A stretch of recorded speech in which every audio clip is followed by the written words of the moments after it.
if I speak, I am in big trouble. Bonjour à tous, bonjour à toutes. J'espère que vous allez bien. Moi, ça va super en ce début de semaine.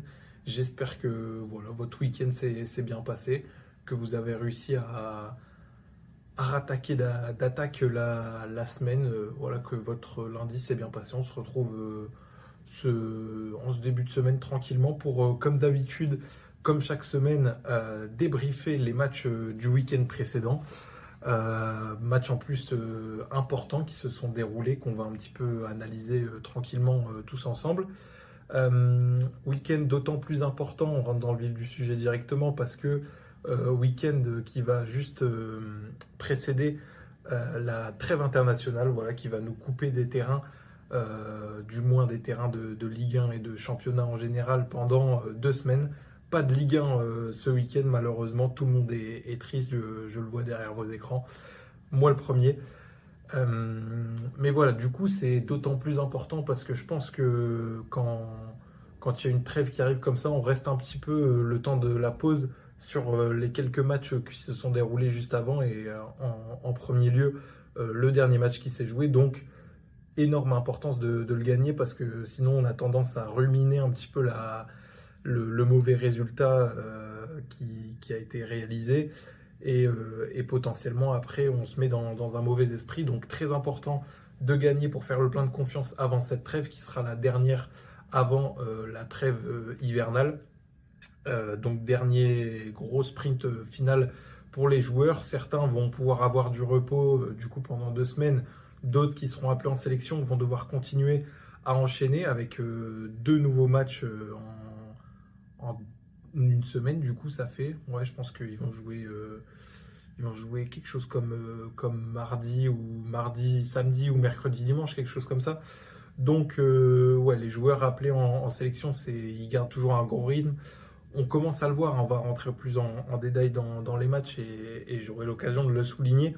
Mais on commence à voir que ça devient difficile pour les équipes européennes, notamment avec l'enchaînement des matchs Ligue, Championnat, compétition européenne. Même si les coachs, ils essayent de faire tourner et avec la profondeur des effectifs, certains ont pu être laissés au repos. On sent que ça commence à devenir compliqué et je pense qu'il y a pas mal de joueurs qui commencent à regarder la trêve hivernale avec un œil très envieux et je pense qu'ils ont hâte d'y être. Mais on n'en est pas encore là et il y a eu encore des matchs ce week-end, donc on va se pencher tranquillement là-dessus. On va faire comme d'habitude chronologiquement et aujourd'hui j'ai envie d'analyser plus en profondeur quelques matchs spécifiques. Tout d'abord le premier qui s'est déroulé le vendredi soir, qui opposait le Paris FC contre Rennes. Ensuite, brièvement, Marseille-Brest, mais surtout Monaco-Lens, Strasbourg-Lille et pour finir, Lyon-Paris, qui était le choc de cette 12e journée, qui a tenu vraiment toutes ses promesses. Donc, on aura l'occasion d'y revenir plus en détail. Mais voilà un petit peu les matchs sur lesquels j'avais envie de revenir avec vous. Et je propose qu'on commence tout de suite, comme d'habitude, par ordre chronologique, avec le match qu'est-ce que je raconte, Paris Saint-Germain, Paris FC, le Paris Football Club qui recevait Rennes. Si on pose un petit peu le contexte du match, c'était 2 équipes qui avaient besoin de points. On en avait parlé dans la vidéo sur le ventre mou de Ligue 1. Ces 2 équipes qui étaient un peu enlisées, mais quand même très ambitieuses. Du point de vue des dynamiques, Rennes, c'est vrai qu'on a eu une crise où on s'est dit Habib il est viré, en fait non, il fait pas ses valises, il fait ses valises, il croit qu'il est dehors, il a eu une discussion avec la direction, au final il est maintenu, donc on savait pas trop. Ça a été très mouvementé. Au final, juste avant ce match contre le Paris FC, il restait sur une super victoire face à Strasbourg. On en a parlé la semaine dernière. Mais cette victoire, je pense qu'elle a fait du bien à tout le monde, et y compris au coach, comme je l'ai dit, qui était vraiment sur un siège très très chaud. Habib Beye, on va pas se mentir, il était pas loin de sauter, comme du popcorn. Donc il est resté sur cette belle victoire face à Strasbourg qui l'a conforté. Le Paris FC, belle dynamique aussi, belle dynamique, toujours cette ambition, même si c'est une équipe promue. Il restait sur une très belle victoire face à Monaco notamment. en faisant un très bon match. Une première mi-temps, on l'avait dit, je pense qu'on l'avait débriefé la semaine dernière, mais assez en maîtrise. Et deuxième mi-temps, vraiment, où ils ont dominé.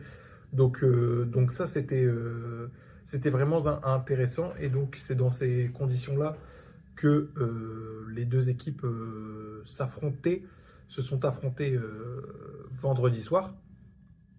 Et donc, on peut revenir rapidement sur les compositions. Du côté de Rennes et d'Abibey, bah forcément, on a réussi à avoir une victoire de marque. On va pas changer une équipe qui gagne. Donc, on revient au 3-5-2 qui a vraiment payé, qui a vraiment fait des grosses différences face à Strasbourg, avec l'attaque Le Paul Meïté notamment, préféré à Brelem Bolo, le jeune Meïté. Au niveau des côtés, on retrouve juste un changement entre Quentin Merlin, qui est réintroduit par rapport à Frankowski la semaine dernière, pardon. Sinon, c'est du classique. Pour le Paris FC, pareil, hein, on ne retrouve pas forcément de gros changements. Retour de Thibaut De Smet, donc qui va remplacer Olila. Sinon, et Ngambadio aussi qui remplace Kevin Trapp qui était la semaine dernière. Sinon, c'est du classique avec Kebal, Simone, Crasso en attaque, Maxi Lopez, Pierre Lesmelou qui sont toujours bien au milieu, accompagnés d'Adama Camara. Donc vraiment deux équipes, comme je l'ai dit, qui cherchent à surfer sur une bonne dynamique et qui regardent plus en haut qu'en bas en termes de points et de classement. Et cette dynamique, elle va donner raison plutôt à l'équipe qui joue à domicile. On va pas se mentir, l'entame de match, elle est assez équilibrée, avec des occasions de part et d'autre. Mais l'équipe qui, moi, me fait la meilleure impression au fur et à mesure du match, ça va être le Paris FC, et notamment accompagné encore une fois par un trio Maxi Lopez, Pierre Lesmelou, Ilan Kebal, qui porte vraiment cette équipe. J'en parlais sur Twitter notamment, mais ces joueurs-là, ils parlent le même football, c'est magnifique à voir quand ils arrivent à se connecter. Et je trouve ça d'autant plus dommage qu'ils sont tellement talentueux qu'ils n'arrivent même pas forcément à trouver les autres joueurs de leur équipe. Je pense à Moses Simon qui est parfois touché, mais souvent un peu esselé sur son côté. Et encore plus Jean-Philippe Crasso, qui est le numéro 9 de cette équipe et qui n'arrive pas à profiter des qualités qu'il y a autour de lui. Pourquoi pas penser à changer pour Stéphane Gilly à la pointe de l'attaque, penser à mettre William Goebbels qui rentre assez régulièrement à la place de Crasso, hein, non, on va pas se mentir. Mais voilà, je trouve ça vraiment dommage que d'aussi bons joueurs n'arrivent pas à vraiment mettre ça au service d'un collectif très fort. Après, ça n'empêche pas le Paris FC de dominer clairement Rennes sur ce match-là. Ils vont pas réussir, malheureusement pour eux, à concrétiser leurs occasions, leurs nombreuses occasions, même s'il va y avoir des grosses opportunités. Ils vont toucher notamment le poteau, l'équerre avec la frappe de Thibaut De Smet qui passe vraiment, vraiment pas loin. Et au final, ils vont se faire surprendre parce qu'à trop jouer, à trop se projeter, ils vont prendre un contre ravageur conclu par Brelem Bolo en toute fin de match. Je crois qu'il marque autour de la 80e. Brelem Bolo rentré en jeu à la place de Kader Meïté. Donc vraiment bon choix d'Habib Bey encore une fois, même si son équipe elle a pas brillé, je pense, comme il le voulait. Au final, il arrive à faire les bons ajustements et ça paye pour Rennes, qui va finir par s'imposer par le plus petit des résultats et dans un match qu'ils n'auraient pas forcément gagné, je pense, il y a 2-3 semaines de ça. Mais là, gros coup. J'appellerais pas ça un braquage, mais presque du côté des Rennais, parce que la domination parisienne, honnêtement, elle était assez concrète, hein. Je vous ai dit, il y a eu beaucoup d'occasions. Ils n'ont pas réussi à trouver le chemin défilé, et c'est finalement Rennes qui arrive à surprendre. Très bonne opération des Rennais, qui du coup, avec ces 2 victoires enchaînées contre Strasbourg et contre le Paris FC, ils reviennent à 2 points de l'Europe. Au classement, c'est très intéressant. La crise semble un petit peu passée. On a toujours un petit peu ces questions autour de Seko Fofana et Ludovic Blas qui avaient été écartés il y a 2 semaines. Là, Ludovic Blas, il a été réintroduit la semaine dernière, rentré en jeu. Cette fois-ci, il est rentré en jeu à la place de Diawy Cissé, c'est ça. Seko Fofana aussi, il est rentré en jeu. Donc on se dit que peut-être c'est derrière eux tout ça, cette crise, ces tensions dans le vestiaire. On l'espère pour eux en tout cas. Mais ils ont réussi à faire un très gros coup face au Paris FC et ça les rapproche clairement de leur objectif européen à la fin de la saison. À voir si ça peut durer sur le long terme. Mais voilà. Du côté du Paris FC, par contre, ça c'est un petit peu la déprime juste avant la trêve. Bon, ils auront pas mal de joueurs qui vont pouvoir rester là et se reposer. Mais du coup, ils s'enlisent un peu plus avec cette défaite dans le ventre mou. Ils ont que 14 points et ils sont 11e. Il y a un petit peu cette impression de si près, si loin de l'Europe pour le Paris FC. À chaque fois qu'ils peuvent, voilà, basculer dans la bonne partie du tableau, ils font le mauvais résultat. Ça ne veut pas dire qu'ils jouent mal, mais ça veut dire qu'ils n'arrivent pas à concrétiser leur domination, je dirais plus. Donc assez compliqué pour eux. Ils vont devoir encore se battre, hein. Il y a encore beaucoup de matchs à jouer. Mais c'est vrai que cette défaite juste avant la trêve, je disais juste avant la trêve, à chaque fois ça met un coup au moral. Le calendrier, il va être assez clément, je dirais. Donc il y a possibilité toujours de se rattraper et de se retrouver bien à la fin, juste avant la trêve hivernale. Ils vont aller à Lille, donc ça c'est compliqué. Mais ils vont recevoir Auxerre, aller au Havre et recevoir Toulouse. Donc dernier match avant la trêve. Donc 4 matchs. S'ils arrivent à faire 2 victoires, 2 nuls, voilà, prendre 8 points en 4 matchs, ça peut vraiment les refaire basculer dans la bonne partie du tableau. Et c'est pas fini pour le Paris FC qui doit encore croire en ses chances.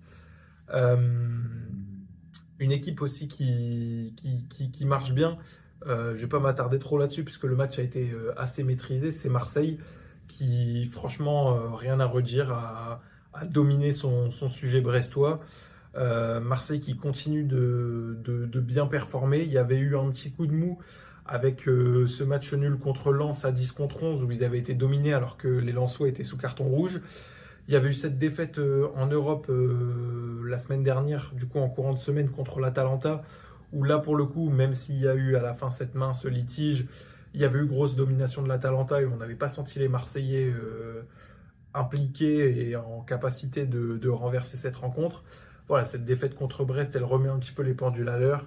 Elle permet de montrer que Marseille joue toujours le titre. Voilà, on avait parlé de la course au titre. Marseille s'inscrit clairement là-dedans. Ils attendent le moindre faux pas des Parisiens et des autres copains qui convoitent cette première place. Et cette fois-ci, ils ne se sont pas trompés. Grosse victoire face à Brest, 3-0, rien à redire. Ça a été assez clair. Une autre, là où ça a été assez clair aussi, c'est la victoire de Lens face à Monaco. Ça, c'était le samedi soir. Et c'était une des grosses affiches du week-end entre deux équipes qui étaient très bien placées au classement. Deux dynamiques différentes parce que du côté de Lens, ça fonctionnait plutôt bien, plutôt très bien même je dirais. Je dirais même qu'il y a des certitudes du côté de Lens de plus en plus. Je les trouve très convaincants, ils ont leur système de jeu. Il y a très peu de doutes sur comment ils abordent les matchs et comment ils vont les jouer. En tant qu'observateur, on s'attend à voir certaines choses et on n'est jamais déçu en vérité. Beaucoup plus de doutes côté Monaco, même si au niveau, comment dire, j'allais dire financier, mais c'est pas ça le terme. Au niveau des points engrangés, ça fonctionnait bien. Il y avait quand même des matchs où on s'interrogeait sur des systèmes de jeu, sur des manières de jouer. Des fois, ils mènent et ils perdent un peu le fil du match et ils se mettent en danger tout seuls. Cette défaite face au Paris FC la semaine dernière a vraiment remis pas mal de choses en question. Et l'arrivée récente de Sébastien Pocognoli, moi, ça a du mal à me convaincre, si je dois être honnête. Au niveau des points, ils arrivent quand même à se maintenir en haut du classement, mais dans le jeu, j'ai trouvé qu'il y avait quand même pas mal de difficultés. Ils arrivent à se maintenir dans le wagon de tête, mais voilà, il y a quand même des turbulences. Et le changement d'entraîneur, il n'a pas forcément apporté toutes les réponses selon moi. Donc, il partait un petit peu en difficulté par rapport à cette équipe de Lens qui était beaucoup plus en confiance. Mais ils recevaient, c'était à domicile, donc c'était l'occasion aussi de montrer qu'ils avaient les épaules cette année pour s'imposer comme cadre de notre championnat et pourquoi pas jouer la course au titre. Et rapidement, on va se rendre compte que en fait, Monaco, ils ont pas tout à fait les armes cette année pour jouer les plus hautes places européennes. Lens va faire du lance, c'est-à-dire des attaques rapides. Ils jouent sur la qualité technique de leurs deux numéros 10 en la personne de Florian Thauvin et Wesley Saïd qui tournent parfaitement autour d'un Hudson-Edouard de plus en plus en confiance et qui trouve sa place de plus en plus. Il y a beaucoup de choses qui fonctionnent très très bien à Lens, notamment le duo au milieu de terrain, Adrien Thomasson, Mamadou Sangaré. C'est vrai que Thomasson, moi je le voyais un petit peu plus offensif, mais il a vraiment trouvé son rôle sous Pierre Sage en milieu un peu plus relayeur. Donc ça fonctionne très bien, ça a fait très mal au Monégasque. Sa capacité de projection aussi qui a été très intéressante. Il y a quand même, donc ça va être eux qui vont marquer les premiers par l'intermédiaire de Hudson-Edouard. Il y a quand même des frayeurs, hein, je pense à cette occasion de Alexander Golovin quand il part tout seul sur un contre. Ça part d'un corner lensois et le ballon il va être rapidement relancé et Golovin il va se retrouver tout seul en face à face à Risser, pardon, et il va même pas pouvoir tirer, il va vouloir le dribbler. Risser va parfaitement anticiper. Donc il y a quand même des frayeurs dans le dos des Lensois, mais ils vont être les premiers à marquer sur une attaque rapide. Encore une fois, erreur de Thilo Kehrer dans la relance, et en 2-3 passes, ils se retrouvent face au but, les Lensois, et ça va revenir dans les pieds d'Hudson-Edouard qui va conclure. On va se retrouver avec une réaction quand même de Monaco qui va pas tout de suite sombrer. Par l'intermédiaire de Balogun, ils vont réussir à égaliser sur penalty, mais rapidement ça va dériver et la domination lensoise va se faire ressentir de plus en plus. Et c'est vraiment à la fin de la première mi-temps que tout va basculer parce qu'ils vont encaisser le but de Wesley Saïd et dans la foulée, ils vont prendre un carton rouge pour Folarin Balogun et prendre un deuxième but juste après le carton rouge. Donc il rentre au vestiaire 3-1 sous carton rouge à 10 contre 11. Et en vrai, à partir de là, la messe, elle était totalement dite, hein. Il n'y avait plus rien d'autre à faire. La deuxième mi-temps, elle apparaît un peu plus anecdotique. Lens va marquer une nouvelle fois pour porter le score à 4-1. Mais voilà, tout a été dit en première mi-temps. Et j'ai trouvé vraiment les Lensois dominateurs, vraiment en connaissance de cause de leur sujet. Ils ont vraiment assiégé les Monégasques qui ont à aucun moment su trouver les solutions. Voilà, l'égalisation de Balogun, elle est tout de suite suivie du but de Wesley Saïd qui part dans la profondeur, qui déborde, qui allume littéralement Philippe Keun. Donc ouais, Monaco, ils se sont fait prendre sur leurs lacunes, notamment dans le dos. Beaucoup d'espace, leur défense, elle n'est pas du tout au point. Donc ça, c'est pas du tout rassurant, je pense, pour Sébastien Pocognoli. Il y a encore énormément de travail et tout ce qui était mauvais, entre guillemets, par rapport à Adi Hutter, je le retrouve un petit peu chez Sébastien Pocognoli, c'est-à-dire ses doutes défensifs, ses espaces dans le dos, ses problématiques aussi devant à trouver le bon système. C'est vrai que Pocognoli, il essaye d'amener que ce soit un attaquant avec Balogun, Biret ou Fati, avec Golovin, Akliouche autour de lui notamment, mais ça marche pas totalement pour l'instant. J'ai encore beaucoup de réserves là-dessus. Ça n'a pas fait ses preuves et encore une fois, cette fois-ci, ça va pas payer.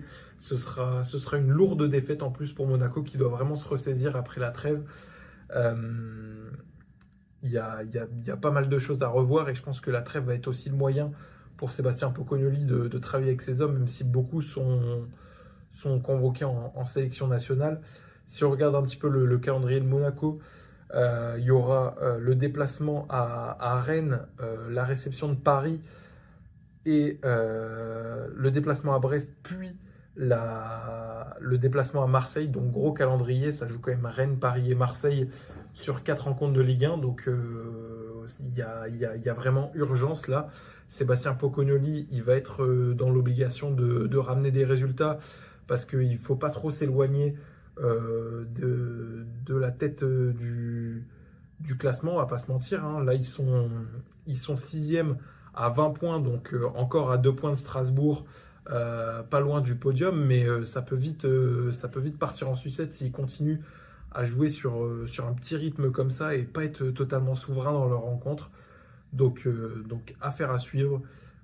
Du côté de Lens, ça se passe très bien. Ils arrivent à accrocher le wagon de ceux qui attendent le faux pas parisien et qui se disent peut-être que c'est l'année où Paris n'est pas si souverain que ça avec les blessures. On en reparlera quand on parlera du match contre Lyon. Mais peut-être que c'est l'année où il y a une fenêtre qui s'ouvre et Lens va jouer pleinement sa chance. Ils sont dans les bonnes places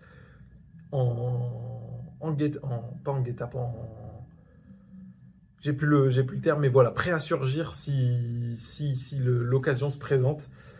C'est le cas aussi pour une autre équipe. Là, c'est plus à l'est. On était dans le nord avec Lens, plus une équipe à l'est. C'est le cas de Strasbourg qui a battu le LOSC sur sa pelouse à la Méno. La Méno qui a fait le comble. Hein. Je crois que c'était la première fois depuis pas mal de temps que toutes les tribunes étaient ouvertes à la Méno. Donc il y avait vraiment une bonne ambiance.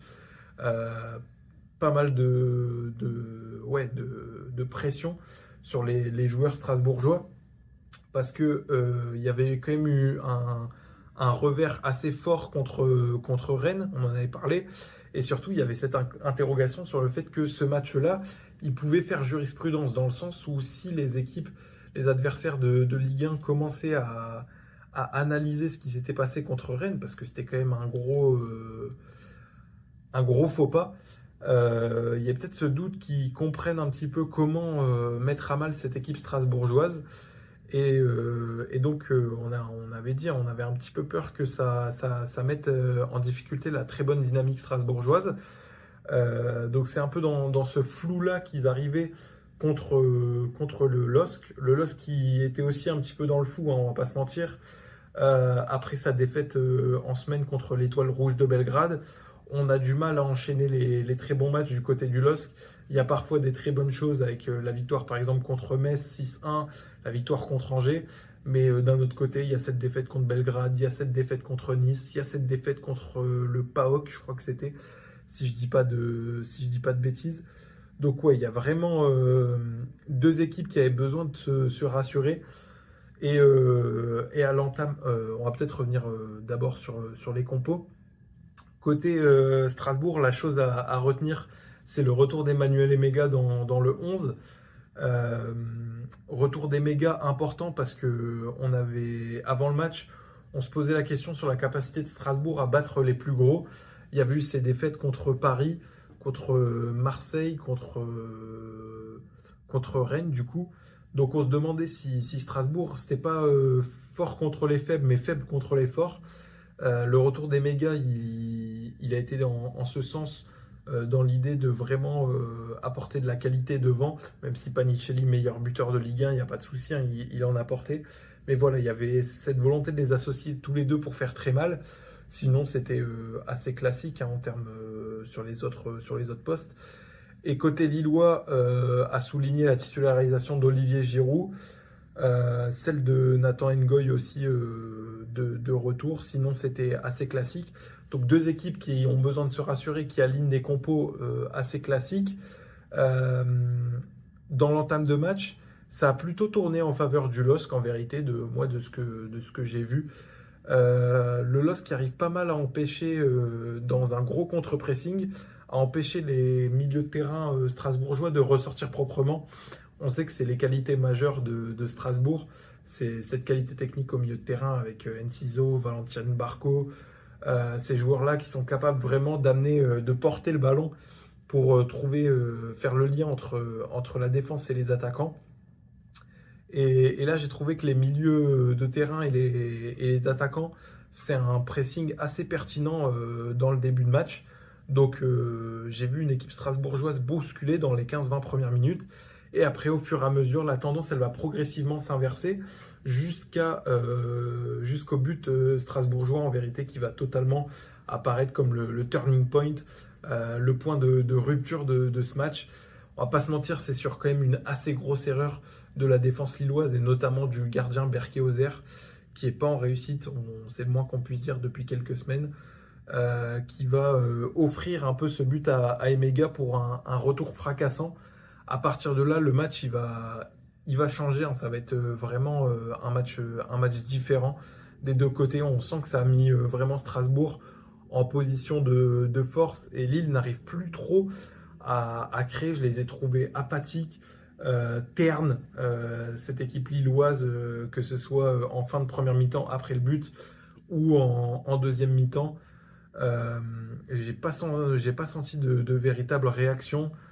Giroud devant, pour moi, ça commence à être trop compliqué pour la Ligue 1. En plus, quand on a un talent comme Igaman sur le banc, moi je comprends pas bien pourquoi Genesio le titularise pas plus souvent. Alors oui, on en a parlé, il y a l'enchaînement des matchs, il y a les compétitions européennes. Il y a peut-être cette nécessité de faire souffler. Mais voilà, Giroud titulaire pendant 60-70 minutes, ça commence à être beaucoup et je ne suis pas sûr que ce soit bénéfique pour cette équipe du LOSC. Là, je trouve qu'il a vraiment rien apporté en vérité. Alors que les matchs précédents, je trouvais qu'il pouvait garder un petit peu le ballon d'eau au jeu, gagner pas mal de duels de la tête. Ça restait Olivier Giroud. Là, j'ai vraiment senti un homme de 38-39 ans sur le terrain en Ligue 1. Et face à cette jeune équipe de Strasbourg, ça a fait la différence. Aussi pas mal déçu des ailiers, que ce soit Mathias Fernandez-Pardo ou Félix Correa. Je les ai trouvés très peu entreprenants. Et ils n'ont pas du tout apporté le danger. J'ai trouvé dans la surface strasbourgeoise, j'ai trouvé les défenseurs strasbourgeois assez calmes, assez sereins. Ils n'ont pas été trop mis en danger.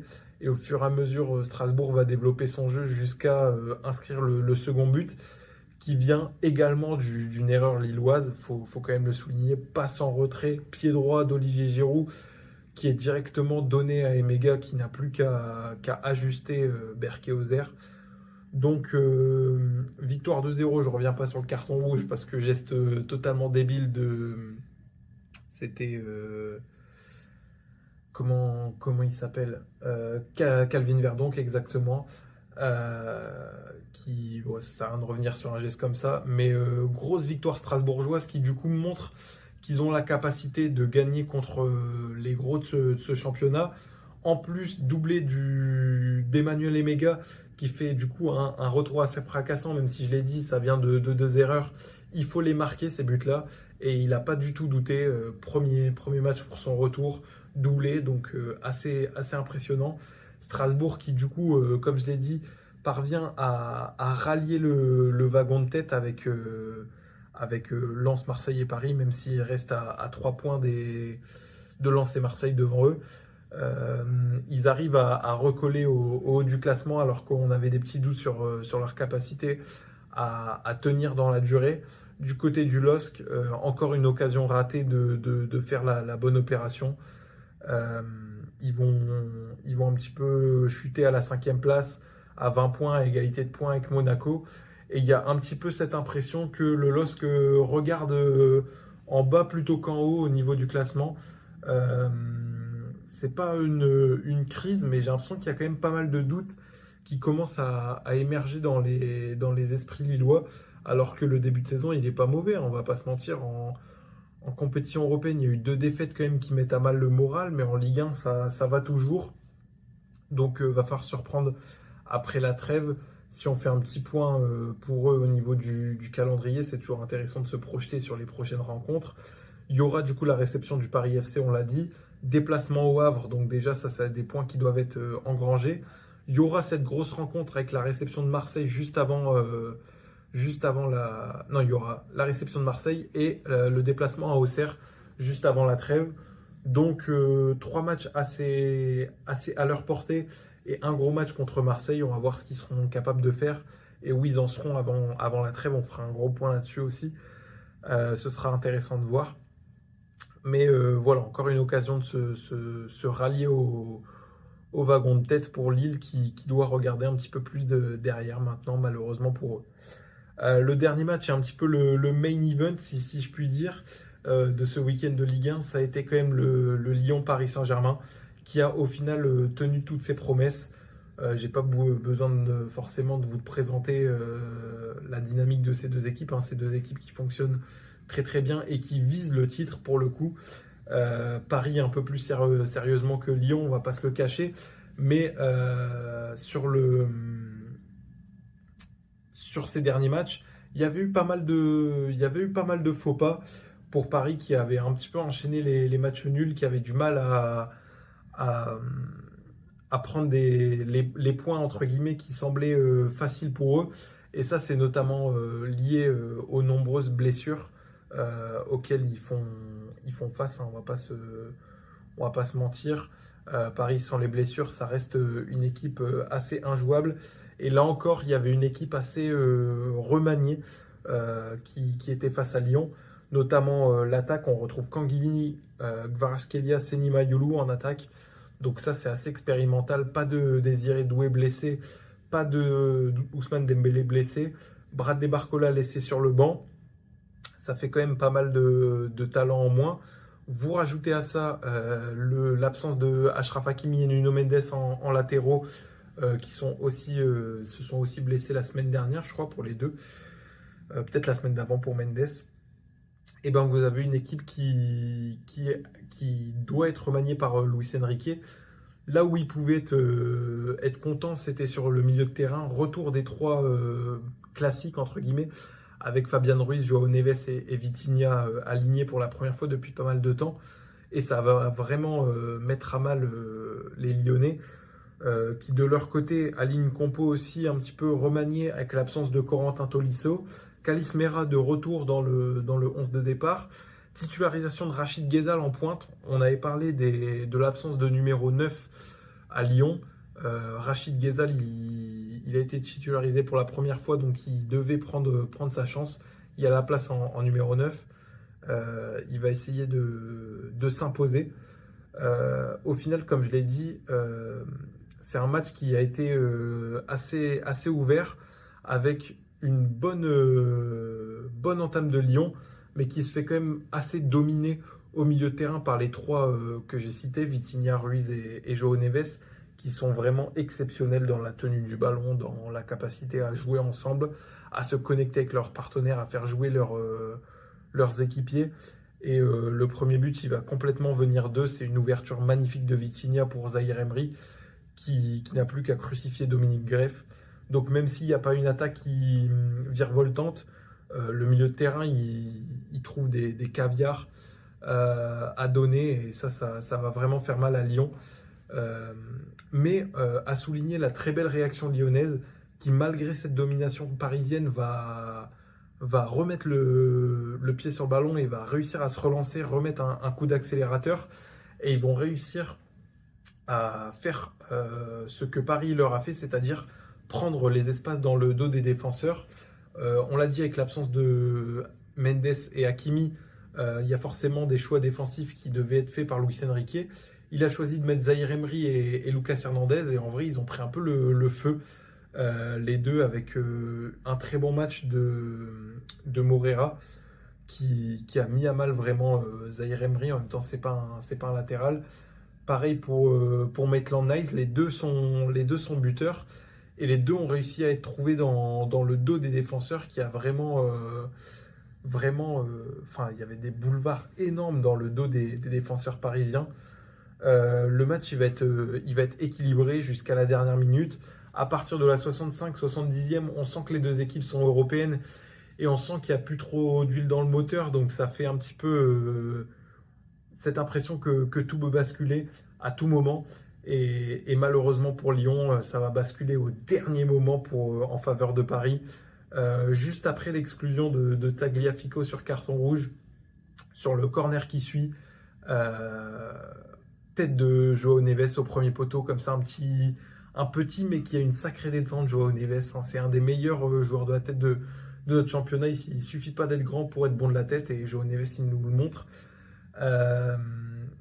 Cette tête de Joao Neves qui va donner la victoire aux Parisiens en toute fin de match. Donc cruel pour Lyon qui fait vraiment, comme je l'ai dit, une belle prestation malgré l'absence d'un vrai numéro 9, malgré l'opposition en face de Paris avec 3 milieux de terrain exceptionnels. Ils ont réussi à jouer leur jeu et les mettre en difficulté. Je pense qu'il y aura aussi une frustration au niveau de l'arbitrage. C'est vrai qu'il y a eu pas mal de décisions qui ont été en leur défaveur. Que ce soit cette main de William Pacho où il l'effleure à peine dans la surface, mais c'est litigieux. Cette récupération de Vitinha sur le but de Kvaratskhelia, deuxième but parisien qui est assez litigieuse aussi. Il y a ce carton rouge pour Tagliafico aussi qui peut être contesté. Donc pas mal de décisions qui ont tourné au final en la défaveur de Lyon, qui étaient soumis à l'interprétation de l'arbitre. Donc il y aura forcément cette frustration de l'Olympique Lyonnais. Mais comme je l'ai dit, il y a tout qui n'est pas à jeter, même beaucoup de choses à garder. Il faut qu'ils arrivent à construire là-dessus pour les prochains matchs. Pareil, si on se projette un petit peu sur le calendrier lyonnais, jusqu'à la trêve hivernale, il y aura le déplacement à Auxerre, donc ça, un match qu'ils sont en mesure de gagner. La réception de Nantes, pareil. Le déplacement à Lorient, pareil. Et la réception du Havre, juste avant la trêve. Donc 4 matchs qui sont clairement en mesure de gagner. Donc il y a vraiment moyen pour Lyon de se rapprocher des premières places, encore plus que ce qu'ils n'ont été. Là, ils sont dans ce petit groupe en dessous des Cadors à 20 points à égalité du coup avec Monaco et Lille. Mais comme je l'ai dit, du coup, les 4 matchs qui vont suivre vont être déterminants. Il y a vraiment moyen de faire 4 sur 4. Donc, à voir ce qu'ils sont capables de faire. C'est vrai que là, en Ligue 1, ils n'ont pas gagné depuis 3 matchs. Donc, les 4 matchs-là qui arrivent vont être déterminants. Et ils sont vraiment à prendre pour l'Olympique Lyonnais. Du côté de Paris, tout va bien. 2 points d'avance, 2 nouveaux leaders du championnat de Ligue 1, comme à leur habitude. Ils vont tâcher de conserver cette place et de verrouiller la course au titre malgré toutes les blessures qui commencent à vraiment les handicaper sérieusement, parce qu'on l'a vu là contre Lyon, ils sont plus aussi souverains que quand ils ont, et c'est normal, quand ils ont le ballon d'or, quand ils ont Désiré Doué, ces joueurs-là, ça quand même, ils apportent quand même des qualités exceptionnelles sur un terrain de foot. Voilà pour le débrief de ce week-end qui précède, comme je l'ai dit, la trêve internationale. Petit break équipe de France qui arrive du coup. On va continuer de suivre ça évidemment avant de revenir à notre bonne vieille Ligue 1 d'ici 2 petites semaines. En attendant, portez-vous bien. Et comme d'habitude, je mettrai mon Twitter en description si vous voulez me suivre. Et sinon, on se retrouve sur YouTube dans très peu de temps pour une nouvelle vidéo. Allez, salut!